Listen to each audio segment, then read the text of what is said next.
Wherever you go, whatever you do, throw a little at it. Omax, Vest and Briefs.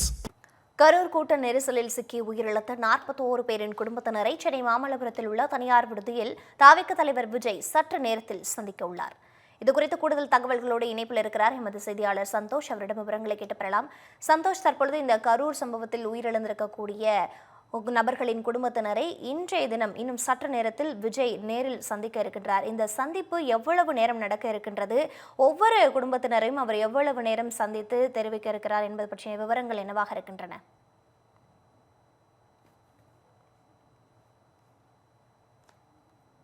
27ஆம் தேதி தமிழக வெற்றிக் கழகம் கட்சியினுடைய சார்பில் நடந்த பிரச்சார கூட்டத்தில் கூட்ட நெரிசலில் கரூரில் சிக்கி அதாவது 41 நபர்கள் உயிரிழந்த சம்பவம் என்பது நாட்டையே அதிர உலுக்கியது. குறிப்பாக அதன் பின்பாக அந்த 41 குடும்பத்தை சேர்ந்தவர்கள் யார் என்று பார்த்தால் 31 நபர்கள் அதில் கரூரை சேர்ந்தவர்கள் என்றும், மீதம் இருக்கக்கூடிய 10 நபர்கள் நாமக்கல், ஈரோடு, சேலம் உள்ளிட்ட 4 மாவட்டங்களை சேர்ந்தவர்கள் தான் என்பதும் கண்டறியப்பட்டு பல்வேறு விவாதங்கள் என்பதும் தொடர்ச்சியாக நடைபெற்று வந்தது. இந்த நிலையில் தமிழக வெற்றி கழகத்தினுடைய தலைவர் விஜய் உயிரிழந்தவர்களின் குடும்பத்தினரை சந்தித்து ஆறுதல் சொல்லவில்லை என்ற ஒரு விவாதம் என்பதும் வைக்கப்பட்டிருந்தது. குறிப்பாக இந்த சம்பவத்தை அடுத்து தமிழக வெற்றி கழகத்தின் சார்பிலும் உயிரிழந்தவர்களின் குடும்பத்திற்கு நிவாரண நிதியாக 20 லட்சமும் அதே போல காயமடைந்தவர்களுக்கு 2 லட்சமும் வழங்கப்படுவதாக தெரிவித்திருந்தனர். அதன்படி தீபாவளி பண்டிகைக்கு முன்னதாகவே அவர்களுடைய வங்கி கணக்கில் அந்த தொகை என்பதும் கணக்கு வைக்கப்பட்டிருந்தது. அதன் தொடர்ச்சியாக தான் இன்று இந்த மாமல்லபுரத்தில் இருக்கக்கூடிய தனியார் மண்டபத்தில் உயிரிழந்தவர்களின் குடும்பத்தாரை சந்திக்கக்கூடிய நிகழ்வு என்பதும் நடைபெற்று வருகிறது. 41 நபர்களில் 3 நபர்கள் ஒரே குடும்பத்தை சேர்ந்தவர்கள் என்பதால் 37 குடும்பத்தை சேர்ந்தவர்கள் தற்போது வந்திருக்கின்றனர். அது மட்டுமல்லாமல் காயமடைந்த 230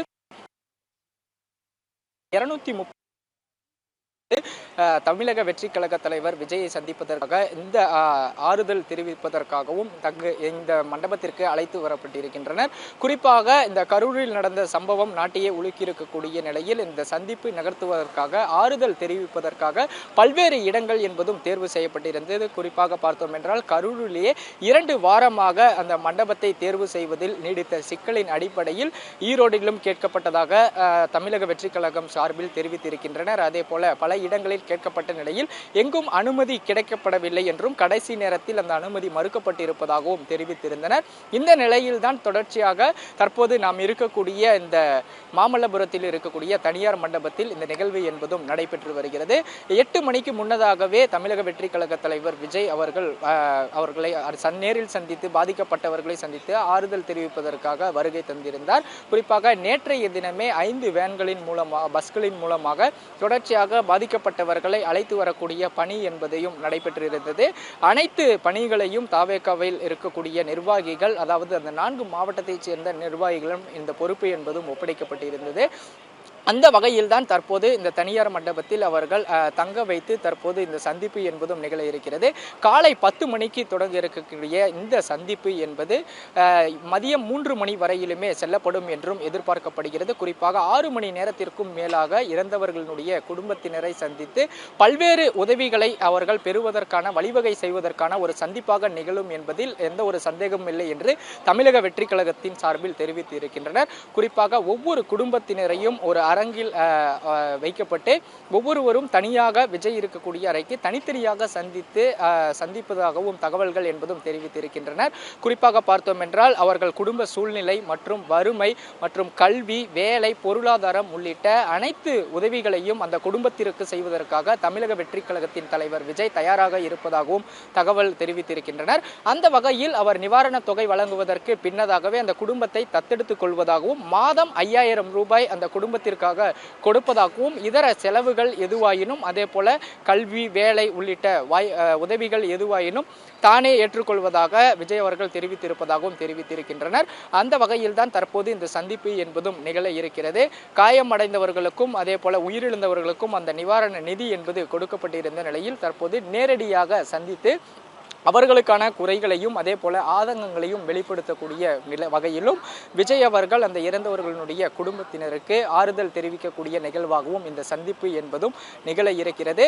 இதன் தொடர்ச்சியாக இதற்கு முன்னதாகவே விஜய் அவர்கள் தெரிவித்திருந்தார். குறிப்பாக அடுத்த கட்ட கட்சி நடவடிக்கை என்பது இந்த இறந்தவர்களுடைய குடும்பத்தினரை சந்தித்த பிறகாக தான் நடக்கும் என்று தெரிவித்திருந்தனர். ஒருபுறம் அந்த கட்சியினுடைய அடுத்த கட்ட பணிகள் என்பதும் இந்த சந்திப்பிற்கு பிறகாக நடக்கும் என்பது தமிழக வெற்றி கழகம் சார்பில் தகவல்கள் கிடைத்திருக்கின்றன. அந்த வகையில் தற்போது இந்த சந்திப்பு என்பது மிக முக்கியமான பார்வையாகவே பார்க்கப்பட்டு வருகிறது. 2026 சட்டமன்ற தேர்தல் நெருங்கி வரக்கூடிய நிலையில் தொடர்ச்சியாக அனைத்து கட்சிகளும் தங்களுடைய பணிகளை மும்பரமாக முன்னெடுத்து வருகின்றனர். அந்த வகையில் தான் தமிழக வெற்றி கழகத்தினுடைய பணி என்பது இந்த கரூர் சம்பவத்தை அடுத்து அவர்கள் உயிரிழந்த குடும்பத்தினுடைய சந்திப்பு என்பதும் நிகழ இருப்பதாக தெரிவித்திருக்கின்றனர். அந்த வகையில் தான் தற்போது இந்த சந்திப்பு என்பதும் நிகழ இருக்கிறது. நிர்வாகிகள் யாரும் இந்த சந்திப்பின் போது கலந்து கொள்ள வேண்டாம் என்று அறிவுறுத்தல் என்பதும் கொடுக்கப்பட்டிருக்கிறது. அது மட்டுமல்லாமல் நிர்வாகிகள் யாரேனும் பங்கேற்றால் அவர்கள் கடுமையாக தண்டிக்கப்படுவார்கள் என்றும் வாய்மொழியாக தெரிவித்து இருப்பதும் கூறியிருக்கின்றனர். குறிப்பாக 41 குடும்பங்களில் உயிரிழந்த நபர்களினுடைய குடும்பங்களில் இருந்து குடும்பத்தில் 2 அல்லது 3 நபர்கள் அழைப்பதற்கான ஒரு அழைப்பு என்பதும் விடுக்கப்பட்டிருந்தது. அதன் தொடர்ச்சியாக தான் அவர்கள் வாகனங்கள் மூலமாக இந்த இடத்திற்கும் வந்திருக்கின்றனர். குறிப்பாக இந்நிகழ்வில் பாதிக்கப்பட்ட குடும்பத்தினர் தவிர்த்து எந்த ஒரு நிர்வாகிகளோ தொண்டர்களோ பங்கேற்க கூடாது என்பது தலைமை திட்டவட்டமாக தெரிவித்திருக்கின்றனர். அது மட்டுமல்லாமல் இந்த சந்திப்பின் போது விஜயிடம் அவர்கள் தெரிவிக்கக்கூடிய எந்த ஒரு விஷயமாக இருந்தாலும் நேரடியாக தெரிவிக்கலாம் என்று தெரிவித்திருக்கின்றனர். இந்த நிகழ்வு தொடர்பாக எந்த ஒரு விவகாரத்தையும் கட்சி சார்பில் அதிகாரப்பூர்வமாக தெரிவிக்கவில்லை என்றும் மேலும் இதற்கு மாறாக ஊடகங்களுக்கு கூட அழைப்பில்லை என்றும் தெரிவித்திருக்கின்றனர். தொடர்ச்சியாக இந்த குடும்பத்தை சந்தித்து அவர் பேசக்கூடிய வார்த்தை என்னவாக இருக்கும் என்றும் அதே போல 10 முதல் 15 நிமிடங்கள் அவருக்கு அந்த ஒவ்வொரு குடும்பத்தினருக்கான அந்த அவகாசம் என்பது கால அவகாசம் கொடுக்கப்பட்டிருப்பதாக தெரிவித்திருக்கின்றனர். சம்பவ இடத்தில் இருந்தவர்கள், அதாவது தங்களுடைய குடும்பத்தில் இருந்த நபரை இழந்தவர்கள் பெரும் ஆதங்கத்துடன் இருப்பதால் அவர்களுக்கு ஆதரவு என்பதை தெரிவிப்பதுடன் அவர்களுக்கான நிவாரணத் தொகை முன்பதாகவே வழங்கப்பட்டிருந்தது. மேலும் உதவி செய்வதற்காக விஜய் காத்து கொண்டிருக்கிறார் என்பதும் குறிப்பிடத்தக்கது. இதன் பிறகாகவே இந்த சந்திப்புக்கின் பிறகாக விஜய் அவர்கள் அந்த பாதிக்கப்பட்டவர்கள் மற்றும் உயிரிழந்த குடும்பத்தில் இருப்பவர்களிடம் என்ன மாதிரியான வார்த்தைகளை சொல்லி இருக்கிறார், நம்பிக்கை ஊட்டக்கூடிய வார்த்தைகளை தெரிவித்திருக்கிறார் என்பது குறித்தான விவரங்கள் பின்பே தெரிய வரும் என்பதும் குறிப்பிடத்தக்கது. கரூர் சம்பவத்தில் பாதிக்கப்பட்டவரின் குடும்பத்தினரை இன்று விஜய் சந்திக்க இருக்கின்றார். தற்போது வரை இருக்கக்கூடிய நிலவரங்களுக்கு நன்றி Santhosh. Wherever you go, whatever you do, throw a little at it. Omax, Vest and Briefs.